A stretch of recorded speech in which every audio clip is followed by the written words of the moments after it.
Disclaimer: the views, opinions, and insinuations made by the host or guests do not reflect those of the show, the management, and the network. Viewer discretion is advised.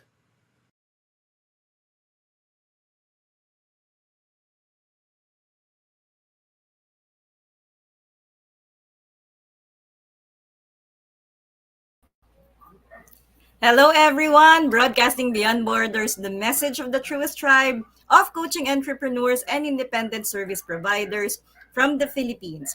This is Coach Joanna for Brushstrokes. Now on Season 2 here at Think Talk Broadcast, the flagship community project of coaching Think Talk speakers from Life Coach Philippines and members of Coach A Coaching Community. I'll be back shortly with my guest, Paige Malinao from our mommy from Pagadian City.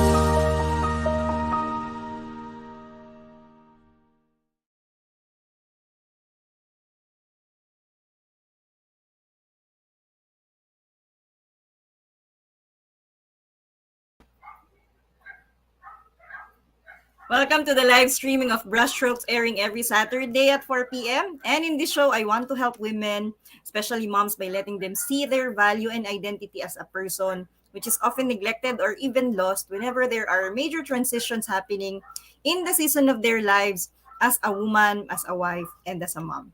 Broadcasting beyond borders of Santa Cruz, Laguna on the 15th day of October in the year 2022.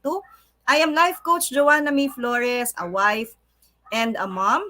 And now, I've been through different transitions as well, no? From being a career woman to becoming a full-time mom. And now I am a life coach from Life Coach Philippines, a public speaker, and a mental model collector. I am also a licensed professional teacher turned social media manager, and I am passionate about makeover, so I'm also a makeup artist. Our mission here at Think Talk Broadcast is to get closer to our kindred and serve better our coaching tribe. We envision being the go-to network for content that connects the mind, heart, and soul through the platform of life coaching. And by serving in this digital space, the change I want to see is for my fellow moms to thrive and be courageous as they face different situations and challenges in their lives. By letting them see the importance of makeover, not just on their physical features, but also a makeover in their life, a transformation on how they can be better for themselves and for the people they love. So every episode, I feature a makeup tool or something that is used for makeup. And for this episode, what I will be featuring is the concealer. So the concealer is similar to foundation. So except it is generally thicker. So mas makapal siya. Why? Because it hides dark circles, age spots, or blemishes. And yun, when you have pigmented skin, and yung may mga yung ang tawag doon, yung brown sa face, it can hide that, no? It can make your skin tone even, no? Yung mga dark circles ay naitatago niya, which will make you, no, look mas malinis tignan yung face natin, no? Yung concealer kasi is always applied, no, on top of the foundation kasi para hindi siya mag-smudge. So when you put it first before the foundation, masyado siya magiging makapal or magmumukha siyang cakey, no? So we will relate that specific tool in our life, the life of our guest. But let me introduce her. So our guest is from Pagadian City. So sa Mindanao, medyo malayo-layo po siya, no? She's a 26-year-old solo mom. And she has a fiancee for 3 years. And she's also a freelancer. She's been working as a virtual assistant as well. And Mommy Paige loves reading novels. And isa sa mga favorite niya ay si Harry Potter. So ako, hindi ko siya nabasa pero napanood ko siyang lahat. So she also enjoys watching animes and going on a ride. Yeah, mahilig siya mag-travel, no? Magkaroon ng mga joyride, mga trip, no? Whenever time permits together with her family. And one of her goal, no, is to migrate to Switzerland. So, later on, we will ask her, no, bakit gusto niya pumunta ng Switzerland with her family. Or sometimes sabi niya, just own a property there and be able to give her daughter the best life ever. But most importantly, eto medyo nakaka-relate ako sa kanya kasi sabi niya gusto daw niyang mag-umpisa ng rescue home for stray cats, no? Of course, we love cats, no? Pero sometimes ang hirap kasi ng maglagay talaga ng bahay para sa mga cats, especially if you don't have that area. So, to tell us more about her story, about her life, her what's happening right now on her life, no? Let us call on screen my guest for today, Paige Malinao. Hi, good Hi, afternoon. Paige. Good afternoon. Hi. Nice to be here. Thank you for the invitation. Yes. So, Paige, since you're from Pagadian, I know you have a dialect there. So, pwede mo silang batiin yung mga nanonood, yung ating mga who are watching us live and those who will be watching us on the replay, no? Greet them using your own dialect. Sure. So, maayong hapon sa tanan, and I actually actually nag-invite ko sa uban akong friends. I do hope that naglantaw mo. Kay bantay lang mo ugula. But yeah, maayong hapon, and hinaot nga kani siya nga episode nani siya dakong tabang sa kung unsa may inyong giagian karon. Thank you. Ayan. So, if you are one of the friends of Paige, if you can translate, you can translate that sa ating comments. So, magandang hapon po to those who are watching us live. And to those who are joining, batiin ko lang din na sila Coach Glacy. Hello, Coach Glacy. Coach Lynn. Yan, si Master Coach Jasmine. Sabi ni Coach Lynn, sama daw siya sa Switzerland Page. So, yun, pag-usapan natin. Mamaya tayo pupunta dun sa gusto mong pagpunta sa Switzerland. Kasi si Coach Lynn nakapunta na yan dyan eh.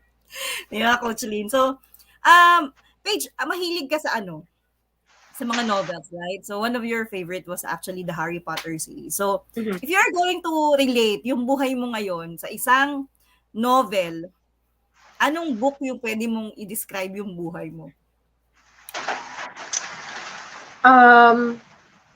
It's kind of difficult because the genre that I'm used to reading is fiction. So, if I would say, i-relate ko siya sa isang novel. Isa sa episode sa Harry Potter, I would say. You know how Hermione is like a know-it-all. You mentioned earlier na napanood mo yung movies ng Harry Potter. Yeah. You know how like Hermione knows it all. Medyo ganun ako eh. I mean, not just on the novel itself, but you know, comparing myself to a character sa isang novel. Medyo ganun ako eh. Tapos, sometimes, I hate being corrected, pero I know na I need that for me to grow. So, I learned in a difficult way na those criticism can be used positively, which is constructive criticism. Kasi, yun nga, I learned it the hard way. I paid for the consequences. Tapos, it took me some time na pag-isipan talaga na, what went wrong?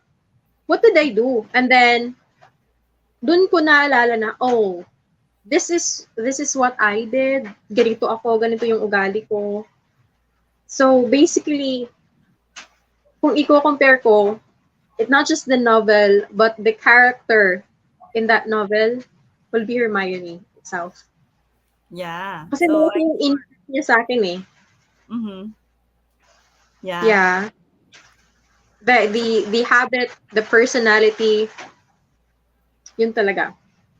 Na parang alam mo lahat. Mm-hmm. Pero deep inside, just like how Hermione sacrificed na makalimutan siya ng parents niya, kung mas mabuting makalimutan siya ng parents niya instead of, you know, having them face or putting them, in a place na mapapahamak sila. I remember on that scene na binura niya lahat ng memories niya sa parents niya, sa pictures. I can feel na, I mean, at this, sa kung ano ako ngayon, not the one na, yung teenager na, Diyos ko Lord. But ngayon na, I'd rather put my family first than myself. Kasi siguro it's one of epekto na din na may anak na ako. Siguro yun nga, mommy instincts na uunahin ko yung ibang tao kumpara sa sarili ko. Because to tell you honestly, kung I'm working, but mas nauuna pang yung gasto sa family, sa anak. I mean, I'm helping my parents, my sisters, ganun. So, I was like, actually I was rereading Harry Potter last week, and dun ko talaga na realize na, I'm similar to Hermione. One way or another, I have a part na similar talaga kay Hermione. So, yun. Yeah. So actually, you answered what's my next question. Na how are you living your life at this moment? So, ang laki nung nagbago, no? Actually, pag yung perspective kasi natin talagang nagbabago siya, no? Once na you entered into motherhood, no? Kasi yan. So, yung perspective natin na before na tayo ay single, no, na we just think of ourselves, no, na ano ko sa'yo yun na before, sometimes we don't want to be corrected kasi alam natin tama yung ginagawa natin, okay tayo, wala naman akong ginagawang mali.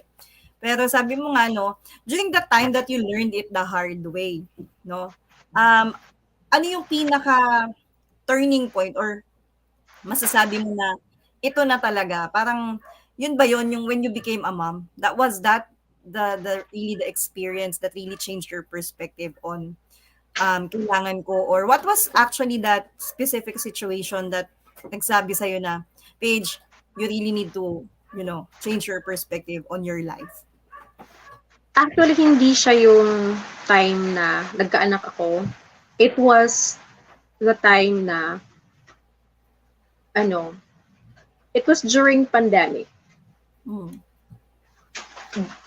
Being locked up sa bahay, I had a lot of time to think about, things. And yung barangay na tinitirhan ko sa Cebu, isa siya sa mga nagta-top 1. I mean, most of the time, nagta-top 1 siya sa pinakamaraming cases. And ilang buwan ko na din hindi nakita yung anak ko. And then, kahit in the middle of the night, maririnig mo na may ambulansya kasi may pinipick up sa kabilang kanto. I mean, like, not sa kanto, but like a few houses away sa kung saan ako nagre-rent. It made me realize na kasi gusto ng papa ko na magstay lang ako sa bahay, spend time with my child. Pero ayoko kasi kung hindi ako mag-work, anong i-gastos ko? So, stubbornly, I stayed in Cebu until nag-lockdown. And then, yun yung naging turning point ko na gustong-gusto kong umuwi pero hindi ako makauwi kasi nga lockdown. And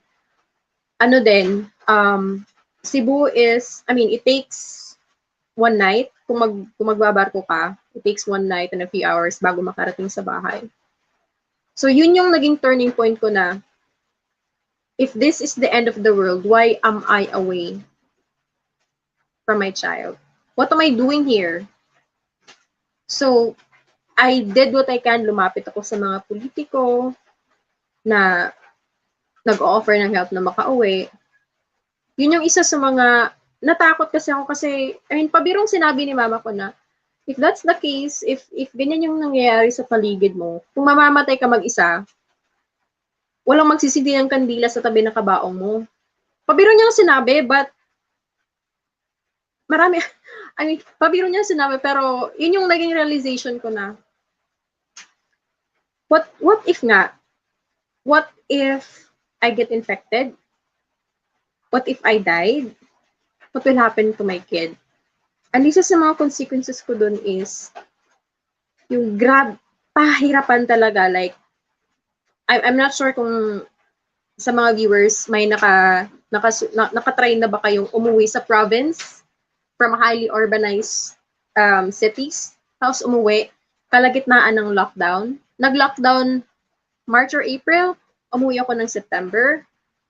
Some of the people na kasama ko nagpila is they filed or they processed papers starting July. September na hindi pa sila nakauwi. So I was losing hope. I was really, yung desperate na ako na, anong gagawin ko? Sinong lalapitan ko? Makauwi lang ako. I really need to get home. Kasi yun nga, paano nga kung magkasakit ako lang mag-isa, anong mangyayari? Anong mangyayari sa anak ko? Sa pamilya ko? Anong magiging kinabukasan niya? Kung wala na siyang mama, wala na nga siyang papa, wala pang mama. Parang ganun. So, the consequence dun sa decision na yun, yung I stayed in Cebu kasi nga supposedly hindi ako papayagan umalis ulit. Initially hindi sana pumayag yung papa ko, but I forced them na payagan ako. So one of the consequences was that I really had a hard time. Kasi ako yung tao na ayaw ko ng pila, to be honest. If anything is possible online, I'll do that online. And then I really hate being in a crowd.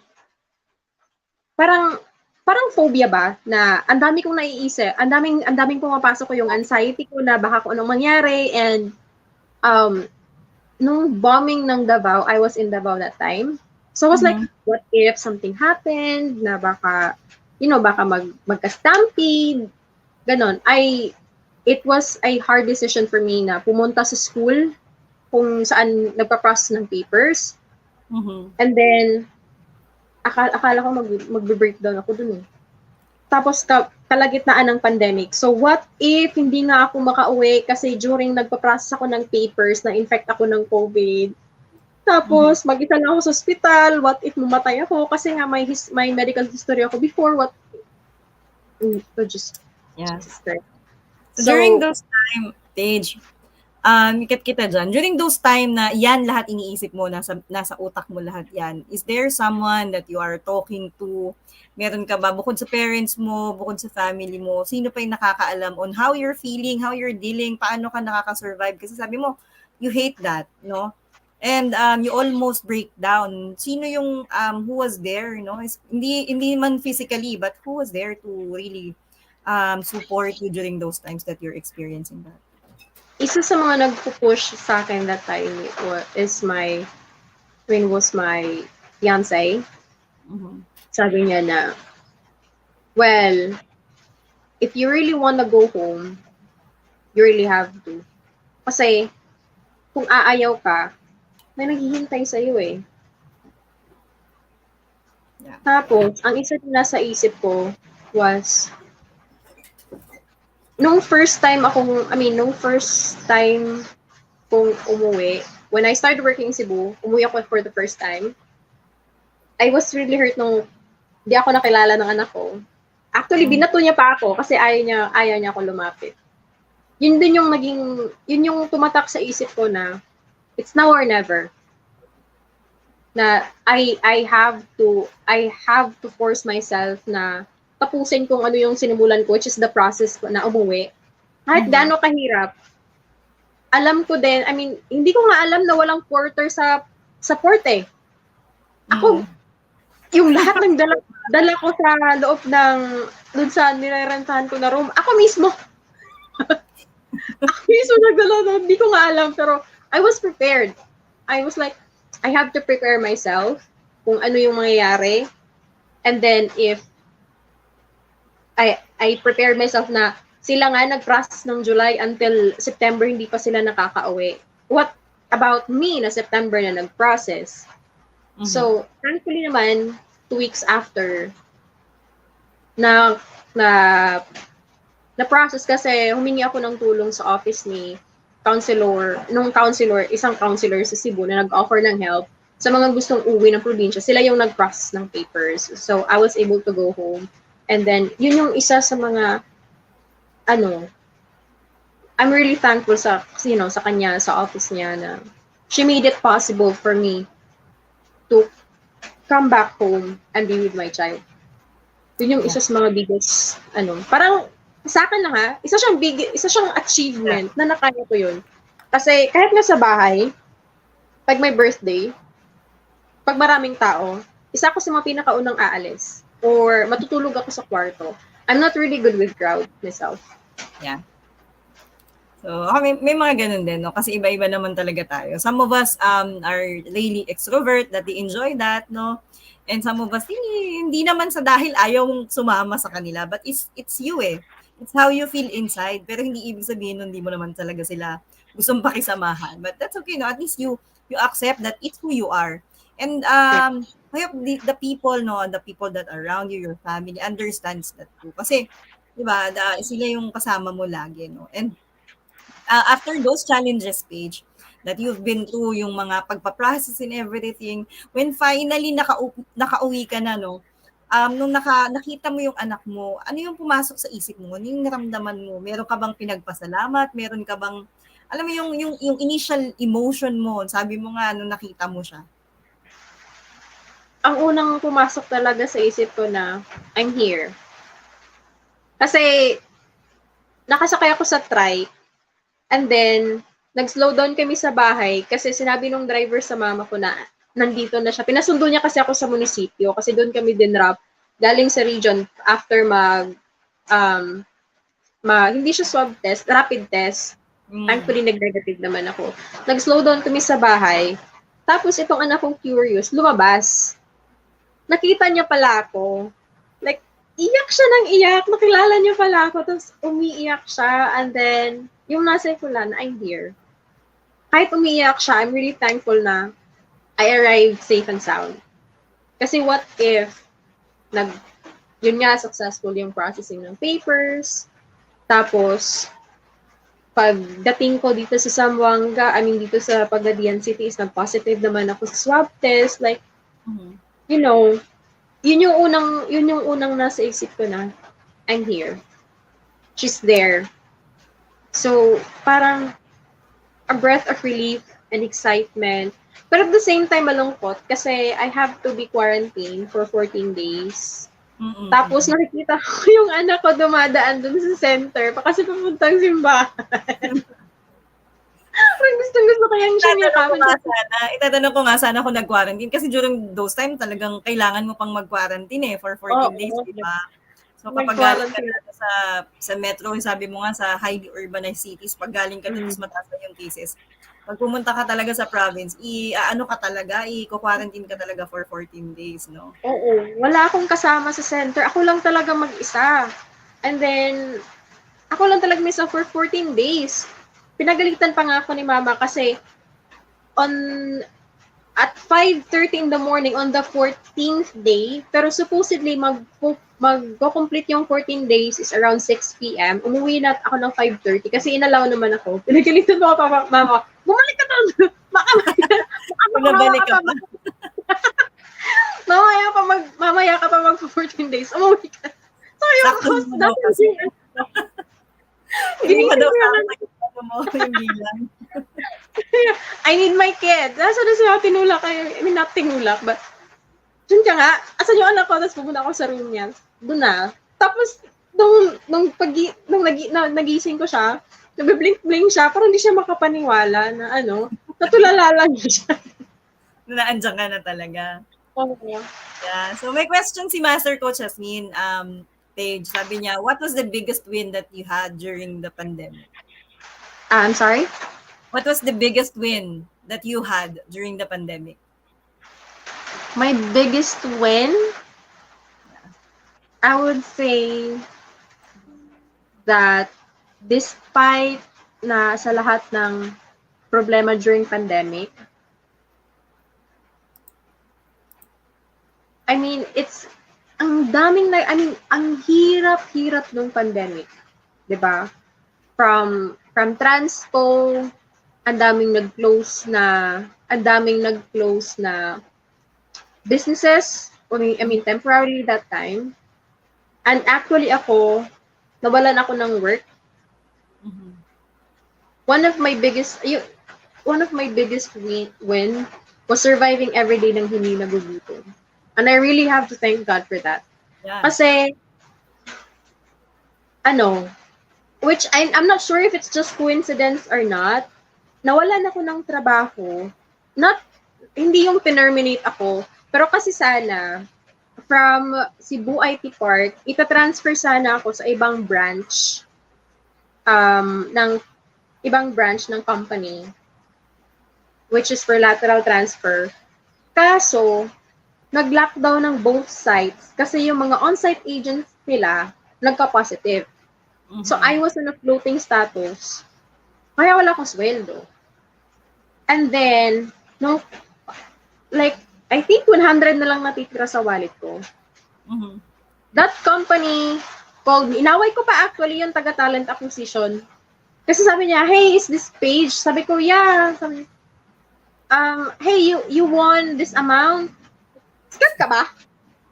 Ang dami naghihirap ng sa scam ka pa?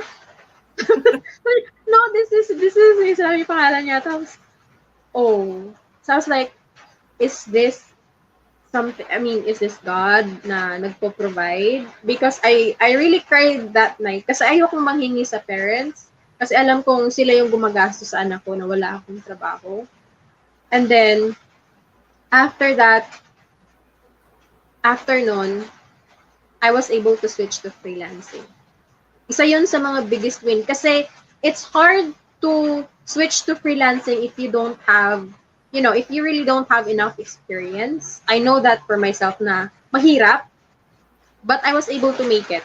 Kahit I started from the bottom, but at least I made it there.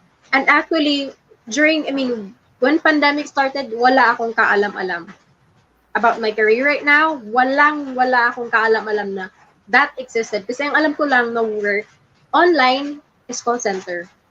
And networking and call center. Yun lang ang alam kong trabaho. So one of my biggest things during pandemic was I was able to switch to freelancing and found my career.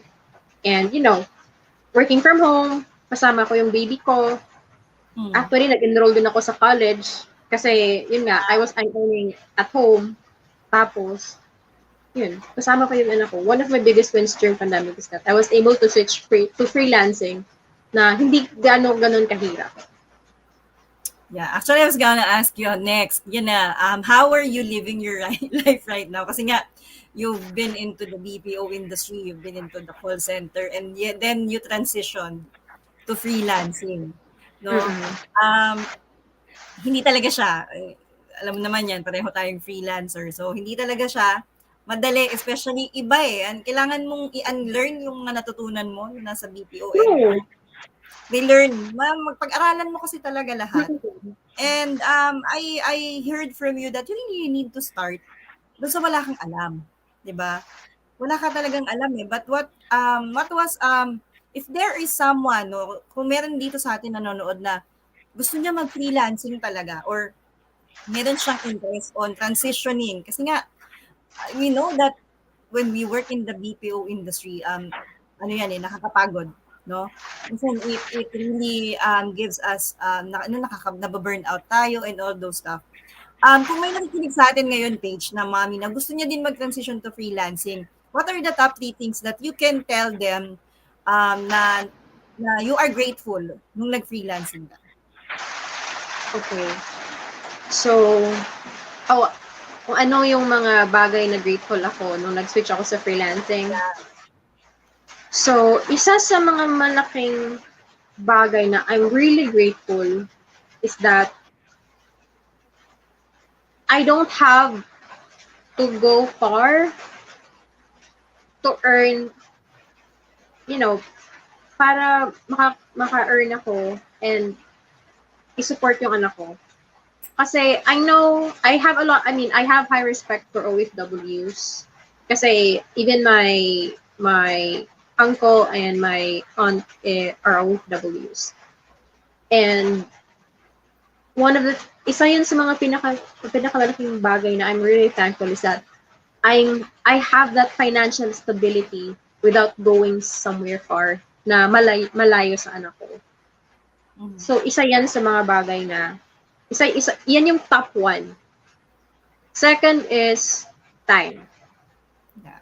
So, if you're working away from your family, isa sa mga bagay na di mo mabibigay is yung oras mo. Aside from na you're on a different time zone, you would be, kasi if you're employed, overtime, for you to earn more. So, aside sa financial stability, I'm able to give her the time, be with her if she needs me. I'm around, and she can feel na, oh, andyan si mama. Yeah. If she needs me anytime, I can be there for her. Kasi, iba yung feeling, I mean, it's okay na, iba kasi kung yung bata has a solo parent compared sa andyan yung mama tsaka papa. Kasi andyan yung papa na magsusubstitute. Pero yung sa ganitong cases na solo mom, mahirap eh. Yan, andyan yung lola, andyan yung lolo, yung mga kapatid ko, but they're not her mom. Hindi siya yung nanay. Iba parang sa akin kasi iba yung warmth na nabibigay ng nanay or nung nanay sa anak compared dun sa lolo, lola. I mean, I have my favorite grandparents, pero iba talaga yung feeling ng safety na nandyan yung nanay. So isa yun sa mga malalaking, yun yung second na grateful ako when I switched to freelancing. Third is that the comfort of working from home. As I've mentioned earlier, ayoko sa maraming crowd. Yeah. Ayoko sa crowd. And call center may not be a crowd, pero like you have to work na madaming tao. Mhm. Hindi ako nakaka-focus sa ganyang setup eh. Kasi ilang instance na nangyari na I'm on a phone, tapos yung katabi ko ang lakas ng boses. I easily get distracted. Kahit dito sa bahay, I easily get distracted sa mga kung may nangyayari. So, yun yung third na I'm really thankful when I switched to freelancing. The comfort of working. Kasi iba yung output or iba yung resulta if you're comfortable working in a specific environment compared dun sa resulta when you're working dun sa ibang lugar or sa ibang setup. Tapos, ang nangyari pa is, since I'm not comfortable working with a lot of people, that also means I'm not really that good, adjusting to different personalities. Personally, kasi out of 10 invites, isang beses lang ako sumama sa team building namin. It's really a no-no for me. I'm not sure, pero lumaki din kasi ako na, matagal ako nasundan actually. And then, lumaki ako na parang isolated from kids of my age, as the eldest of strict parents. So, isa din yun sa naging factor na I was isolated since I was a kid. Parang yung habit na yun is nadala ko hanggang paglaki. So, that's the third na, you're comfortable working. Kung ano man yung pinili mong working environment, you're comfortable with that. And then, fourth, I would say na for now, hindi ko man hawak yung oras, yung oras sa work. Clients have these specific working hours. One client I have specific working hours, pero you actually have the option to say, oh, I can't make it today, without the strict, paano ba tawag doon? Yung hindi ka na force na sundin yun. Kasi, as a freelancer, you're not an employee.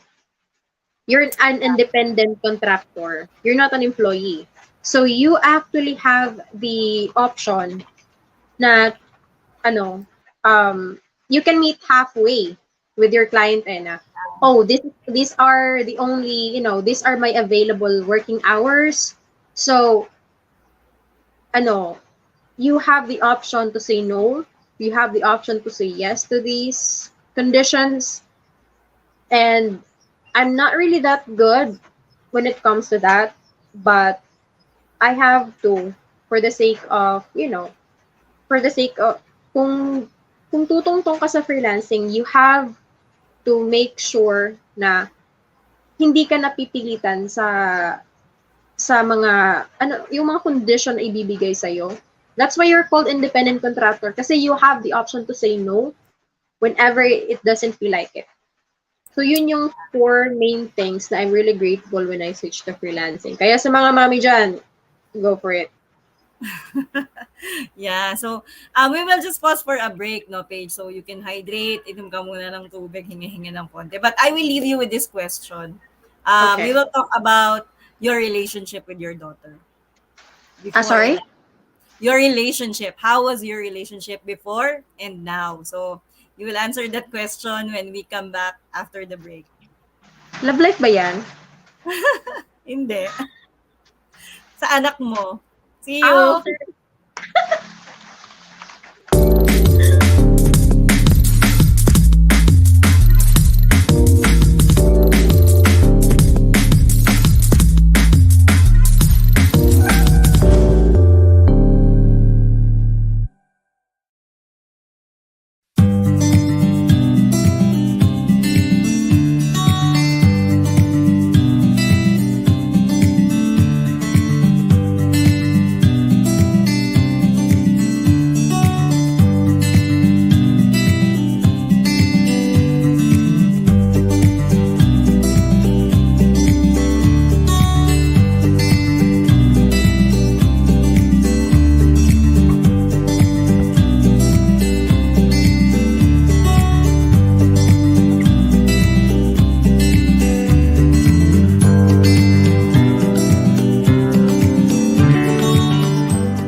As a business owner, are you overwhelmed by the need to post beautiful, engaging content every single day?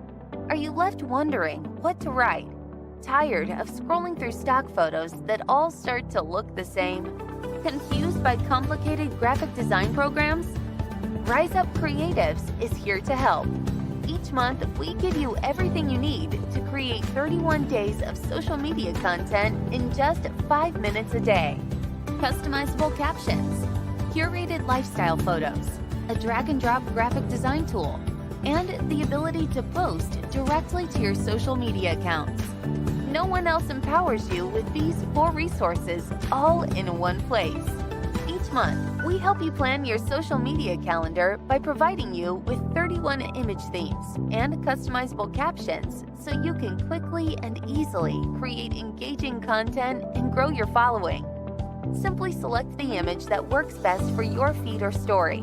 Then, copy the caption and customize it to fit your audience. 5 minutes a day. It's that quick. Plus, you'll absolutely love our drag-and-drop graphic design tool. Start from scratch or choose one of our beautiful templates to fit your unique brand. When you're ready to export your design, you can download, email, or post directly to your social media accounts. Here's the truth. Our world needs what you have to offer. Don't let technology or procrastination hold you back. Rise Up Creatives is more than an online resource. We're a community helping you overcome your biggest barriers to reach your greatest goals. We're here to help you rise up and be creative.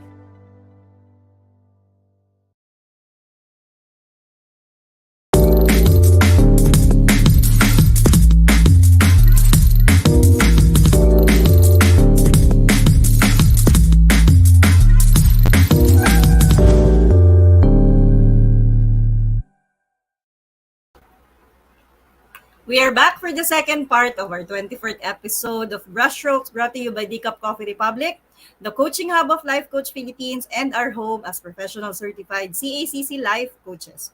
Meet our coaching tribe at Decaf Coffee Republic, located at Pioneer Center Compound along Pioneer Road, corner Brixton. and United States Capitolio, Pasig City. You may come for dine-in or visit for coaching services from 10 a.m. to 10 p.m. Saturday to Thursday. You may also join the community night event happening daily from 7:30 p.m. onwards. So every Sunday we have Comfy Sunday where Coach Sean, no, that Sundays for Life with Coach Sean, where he shares about or he talks about creativity. So if you are that one person who wanted to practice or who wanted to discover your creative side, no, join Coach Sean every Sunday at 7:30 p.m. On Mondays, we have Nurturing Monday. Yan, si Coach Tin naman po. Walk Along with Coach Tin where she talks about relationships, no? Relationships not just from your partner, from your spouse, but also relationships with yourself, no, with your siblings, with your friends, and with your family. For Tuesday, we have Groove Tuesday. It's all about habits with Master Coach Jasmine. If there is one habit that you wanted to really practice or gusto mo siyang matutunan, it's a good habit, you can join Master Coach Jasmine. And she talks about paano ba siya mabibuild, no? Paano ba magkaroon ng good habit. And on Wednesday, we have Purpose Wednesday. Ito naman is a way na day with Coach Rizel. She talks about purpose. What is really my purpose? If you already have your purpose, how will you be able to bring to life yung purpose na yan sa buhay mo, no? For Thursday, we have Strengthening Thursday, Coaching for the Soul with Master Coach A, where she shares about how we can really strengthen our soul. Hindi siya religion, hindi siya about what you do, no? But specifically, it's about how we can strengthen ourselves, yung soul natin. Because if each of us has soul, di ba? So, and also, tonight, no, it's a Fab Saturday where we have an open mic with Coach Orville. So, ito, if you're just near, no, Pioneer Center, no, you can visit the Cup Coffee Republic and join our Fab Saturday. It's an open mic where you can express if you want to sing, if you want to share your poems, your talent in playing music instruments, no, join Coach Orville on open mic. So yan, you can be able to express yourself. And of course, our coaching hub is also an event place and a venue of choice for face-to-face classes. Kung meron kayong mga trainings, private functions, or events that you want to happen in a place, no, that is really you feel like home, no. Please connect with Coach Rizel at 0917-586-1661 for inquiry and reservation. And also, if you are one person who desires to experience transformation in areas of health, wealth, and relationships, then I invite you to join us inside the Be Learning Society as one of the mental model collectors with full access pass to the monthly mental model masterclass of Master Coach A that is exclusive for Be Learning Society members only. Be Learning Society is the tent maker of Be Learning Homes for mental fitness. And on top of the food and beverage discount we enjoy from the Cup Coffee Republic, mental model collectors also benefit from 90-minute free coaching session with senior coaches from Life Coach Philippines. TikTok broadcast is powered by Rise Up Creatives Worldwide, the social commerce turnkey solution provider that helps entrepreneurs and business owners to leverage the power of content marketing to provide value, improve engagement, and increase revenue with the investment of just 5 minutes every single day. Visit www.riseupcreatives.com to learn the benefits of lifetime members like me and discover how you can rise up and be creative in growing your business. So before we call back on screen Paige, no, Mami Paige, I left her with a question, how is her relationship with her daughter, no, especially now that she is a mom, before and now that they're already together, no? So let us call back on screen our guest for today, Mami Paige. Hi. Welcome back, Paige. Thank you. Okay, So, yeah. uh, in regards to the question, how is my relationship relationship. doing? I would really say it's like 100 times better. Kasi I know how important. I mean, I initially I didn't know how important a parent figure is sa isang bata growing up. Mhm. But then, I mean, I've read articles about it, books about it, talk shows about, moms and being a parent and all of that. But then I didn't pay mind to it kasi I know several people na they grew up with their grandparents. But then when I came home, iba pala talaga yung iba pala talaga yung feeling na ikaw yung nagpapalaki or ikaw yung andyan Mhm. personally, physically, emotionally, mentally na nagsusupport sa bata. Kasi that time, we were just relying on video calls and then parang not parang, but ayaw kong kausapin ng anak ko. I mean, she would wave. Pero yun lang yun. Like, Mhm.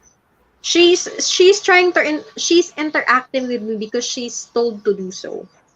Mhm. I'm supporting her financially, pero hindi niya ako kilala.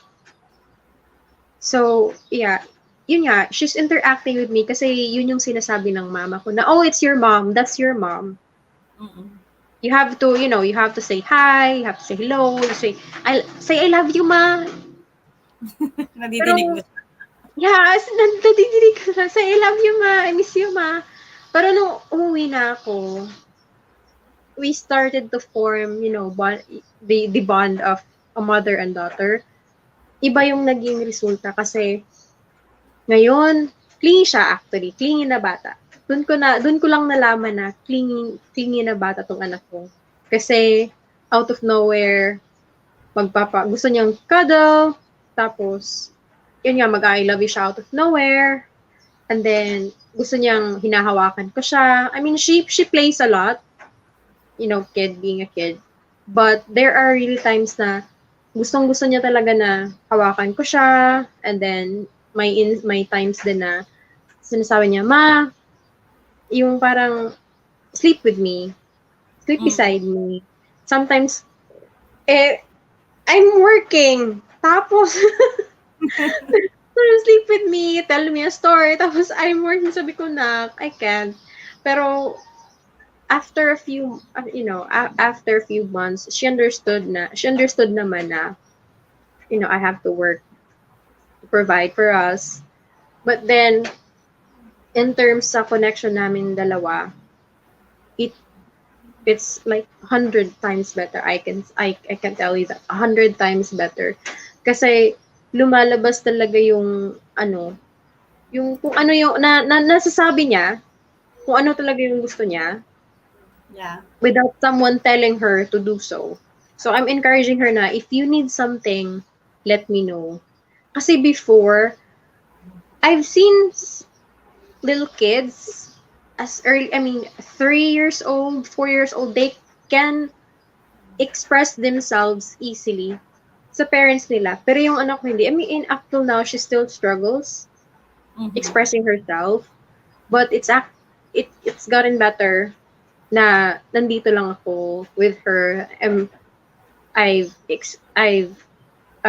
asked her na if you need something, let me know. If you're unhappy about something, let me know. Kasi yun yung purpose ng nanay to support their kids. So it's solidified that small connection we had before. And then at the same time, I'm just really happy na, andito ako as a mom na hindi na ako kailangan lumayo. And even though she knows I have to work, she understand na I have to work for the two of us para makapag-aral siya. Kasi before, nung aalis ako, parang ang kinakatakot ko kasi before, yung ano bang tawag dun? Separation anxiety ba yun? Separation anxiety. Yeah. Kasi kailangan ko siyang dalhin sa school ni mama tapos iwan doon para makaalis ako papuntang Cebu ulit. And then, it really breaks my heart na kailangan kong ganyan rin yung anak ko para makaalis ako. Pero ngayon, I don't have to do that. Thanks to freelancing. Diba? So, I can relate to that. Siyempre ako din, I've been into school naman for 11 years. And alam mo yung aalis ka na tulog pa yung anak mo, tapos pagdating mo patulog na din. So, saka I also experienced that na hindi rin ako kilala, mas gusto pa nila yung yaya nila. So, Yeah. iba talaga kapag ikaw talaga. So, eto Paige, I mentioned before na what I featured the concealer. So, alam ko naman, marunong akong gumamit ng concealer, di ba? Concealer is thicker than the foundation. So, i-relate natin siya ngayon sa buhay mo. No? Kasi ang ginagawa nga ni concealer, nagsa-spot correct, tinatakpan niya yung mga blemishes ng mukha mo so that it will look better, brighten, di ba? Maganda siyang tingnan. Yes, may concealer din siya dyan. So, if you are to spot correct something in your life for the better, what would you like to correct and why? I would say this is really personal for me. If there's something na I'd correct, I would correct is, you know, disappointing my parents. Really disappointing my parents. Kasi I'm not saying na if it didn't happen, hindi walang abi sa buhay ko. But you know na oh my goodness. Ano, as the eldest of the family, my parents had high expectations for me. And then I got pregnant during my college days. Nabuntis ako during college, first year. So, and then hindi ko nalaman yun until it was like around 4 to 5, yeah, almost 5 months.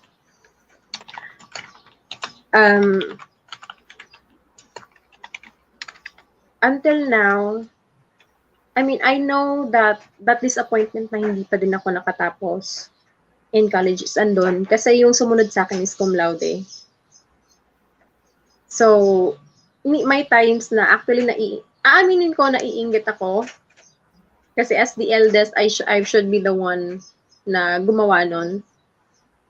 But then, that tiny jealousy na kung sana nakatapos ako.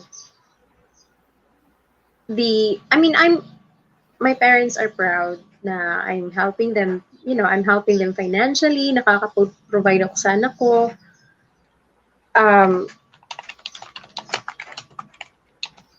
But siguro iba pa din yung feeling na yung tatlo kong anak nakatapos.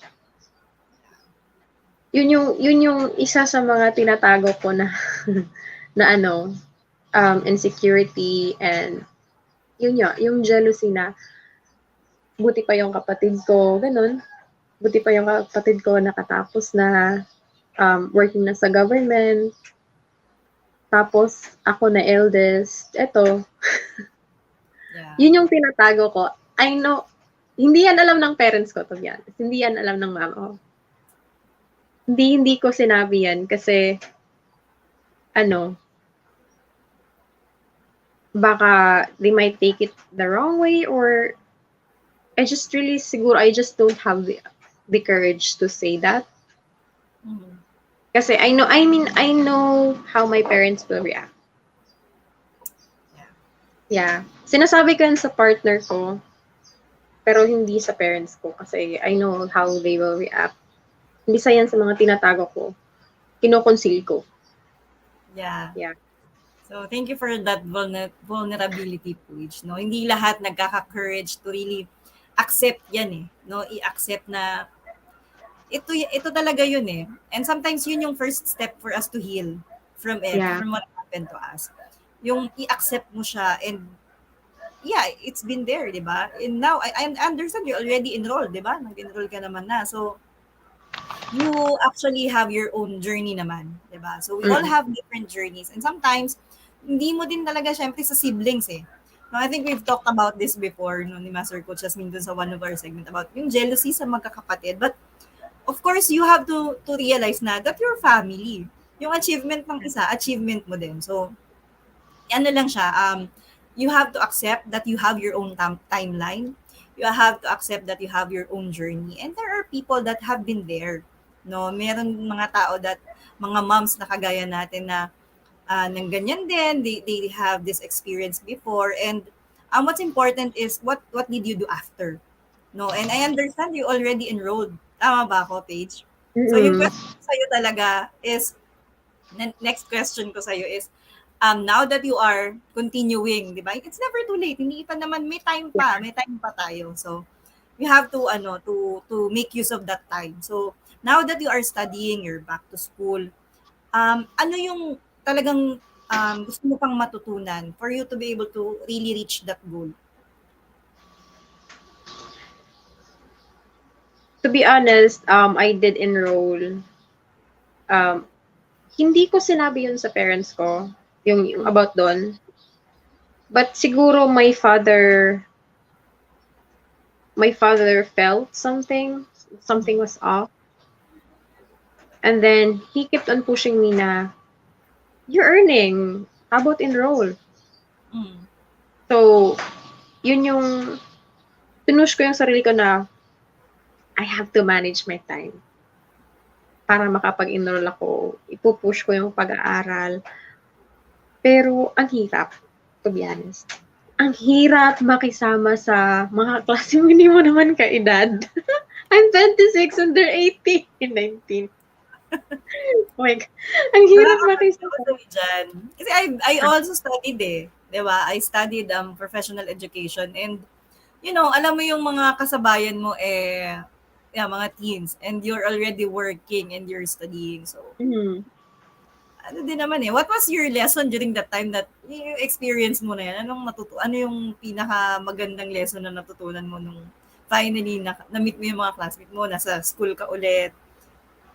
Ano yung naramdaman mo?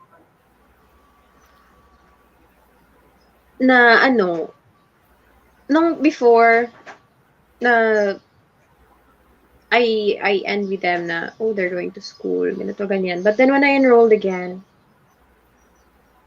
I was like, it's never too late. Kasi, may isa akong kaklase na 34 years old and still pursuing college. So it's like, oh, it's not too late for me. Feeling ko lang pala yun. Kaya nga pala, you'll really never know unless you try. Kasi, ang daming pumapasok sa isip mo. Nasa isip mo lang pala talaga yun eh. Di mo malalaman kung ano talaga yung nangyayari sa mundo. Di mo malalaman kung anong mangyayari. Unless, ginawa mo talaga siya. So, one of the biggest lessons I've learned is that you'll never know unless you try for yourself. Pwede, kung yung mga pumapasok sa isip ko, yung mga naiisip ko, they have the power to destroy me. They have the power na, oh, wag mong gawin to. Like, they really have the power to influence my decisions. But then, it is up to me to make that decision. And I have the options. You have the option not to listen. Kasi alam mo, sa sarili mo, alam mo na yung pumapasok sa isip mo is ano lang, nasa isip ko lang yan. Yeah. If there's a way, if there's will, there's a way. So yun yung ginawa ko na, okay, let's go, pumila tayo sa school, on the last third day na siya, last 3 days actually, last 3 days sa enrollment, let's go, pumila tayo sa mahaba-habang pila, which is, I really hate. Let's enroll. Yeah. And then, I was challenged there kasi yung subjects na sinulat ko sa Department of Education pala yun, hindi pala yun sa business. You'll never know unless you try. Yun yung pinakamalaking lesson na learn ko when I enrolled myself to college again. You'll never know unless you try. Yeah, totoo yan. It's just tayo lang din talaga nag-iisip, no? And sometimes yung anxiety ngayon nanggagaling talaga in what we allow to Mm. accept ourselves, what we allow to, what we tell to ourselves, no? Yung self-talk talaga natin, yun talaga yung nag-feed din minsan. So what are you telling yourself? And what are the things that you are allowing yourself with? So we're nearing our end page. So I'm sure ang daming manonood dito ng replay, ang daming manonood pa ulit ng mga friends mo who are not available during this time po. Pero okay lang, they can still watch naman the replay. So, this show is called Brushstrokes. No? So, it's not just about makeup. It's not just about physical features, but really a transformation of your life. So, if you are going to take a look at your life right now, can you finally say that there is a major makeover transformation in your life right now? Yeah. Major transformation from not not to mention na yung self-confidence ko before, Yeah. it's ano kasi, iba yung impact nung nalaman kong preggy ako sa college. And then you know how traditional moms are and living in a rural area, na solo ka, that did a big impact sa akin na, oh, ganito lang pala ako. Like, ito lang maaabot ko sa buhay. But then I mustered up my courage and went to Cebu. I went through a lot. Like, nilalakad ko yung 5 kilometers every day para makatipid ng pamasahe, which was like 7-8 pesos. And then, those experiences na that time for me was really difficult. Unti-unti yun yung nagiging stepping stone for me to be who I am today. The anxieties, the disappointments, the difficulties, ang laki ng makeover. Totally. Just the way how I process my thoughts, yun pa lang. Yun pa lang mismo. Malaking improvement na. Malaking makeover na yun. Kasi if my decision to enroll back to college was the old me, I wouldn't even have gone through that process na pipila ulit for college. Kasi iisipin ko na, no, that's not for me. Mhm. But then, the me before is gone. It's me right now. And I have those experiences helped me na i-improve yung sarili ko, yung thoughts ko, yung decision making. I would say I would say a full makeover talaga. Full makeover. I mean, physically, tumaba ako. So, that itself is a makeover. Ang payat ko. 5 kilometers ba na? Yeah, totally. Tapos, minsan, nilalakad ko around 9 p.m. Kasi night shift eh. Tapos, nilalakad ko yan. Yung 5 kilometers, like, back and forth na. Yeah. So, minsan nilalakad ko 9 p.m. Pauwi nilalakad ko around 6 or 7 p.m. which is ang init na talaga. Pero, kaya lang. Kesa maksaya yung pamasahe. So, it's really a big makeover for me. Yeah, so we're almost done. But ito na lang, last message for your daughter. I'm sure mapapanood niya tong ating interview. What is your message to your daughter? So, my message sa kanya is that no matter what your decisions are in life, as long as it's something for your good, for your own good, I'll be supporting you along the way. I'll not interrupt. I'll not, influence your decision. If I know it's for your own good, I'll be supporting you along the way. Kasi alam ko yung feeling na pipigilan ka for something na yung gustong-gusto mo, tapos pipigilan ka. I know that feeling. I've tried it. I've experienced it myself. I'll be guiding, but I won't be forcing you to do something na yun yung I won't be forcing you to do what I told. I mean, yung kung ano yung gusto ko talaga. For example, gusto mong kunin yung coach tapos ibang gusto ko, I won't be doing that. I'll support you along the way, and hopefully we don't know what might happen in the future. Sasabihin mo ayoko maging solo parent ang anak ko, but who knows? I'll accept you. I'll support you with your child. Yun yung isa din sa ano na um solo parent yung mama, baka solo parent din yung anak.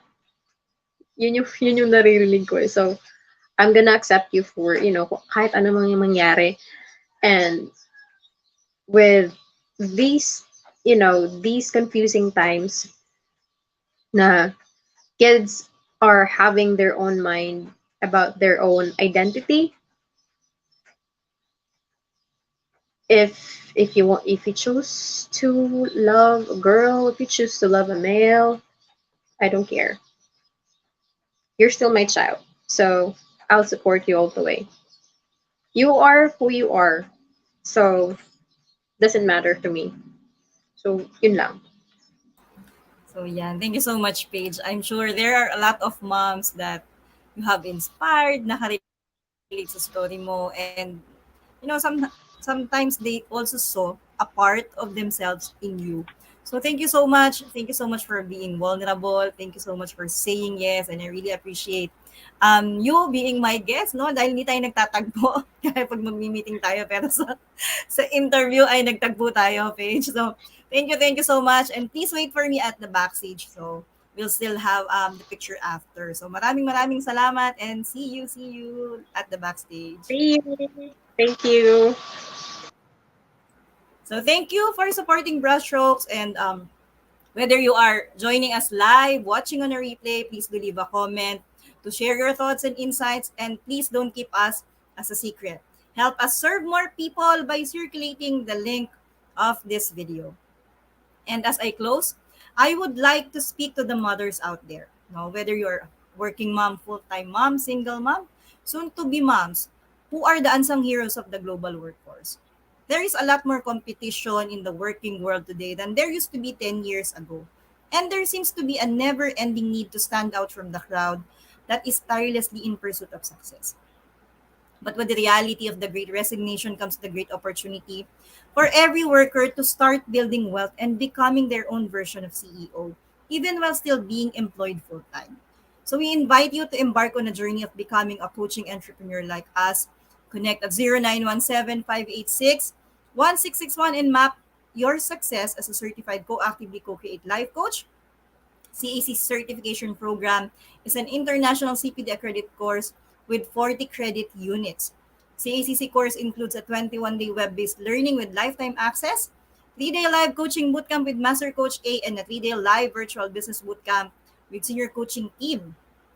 The program package also comes with done-for-you coaching programs and many other bonuses that coaching professionals can jumpstart in the second fastest growing industry in the world today. So life coaching is truly a 21st century learning experience that is empowering professionals to enhance their skills in multiple domains, thereby increasing their relevance in an increasingly complex workplace and dynamic business environment. Call Coach Rizal now at 0917-586-1661 to join the live coaching bootcamp, which is happening today, October 15, and on 22 and 29 for online learners. I also would like to invite you to watch the other shows hosted here at Think Talk Broadcast. Please follow, subscribe, and engage in our social media accounts at ThinkTalk_TV on Twitter and Instagram, and Think-Talk Broadcast on YouTube, and give us your review. For partnership and collaboration, please connect with Coach Rizal at 0917-586-1661. So see you in the next episode of Brushstrokes on October 22, live here at Think Talk Broadcast. Your one coaching thought for today is about finding your own safe space. A safe space doesn't have to be a physical location, such as our home. Rather, it can also be something as simple as a group of people, your daughter, your family who hold similar values and commit to consistently provide each other with a supportive, respectful environment. It is where we can express and be our authentic self, and we feel love. Because family love is spelled home safety. So this is us in the Philippines, coaches like us, think and talk like this. This is Coach Joanna, broadcasting beyond borders to advance life coaching worldwide. Love bam boom, love bam boom, love bam boom. Bye everyone!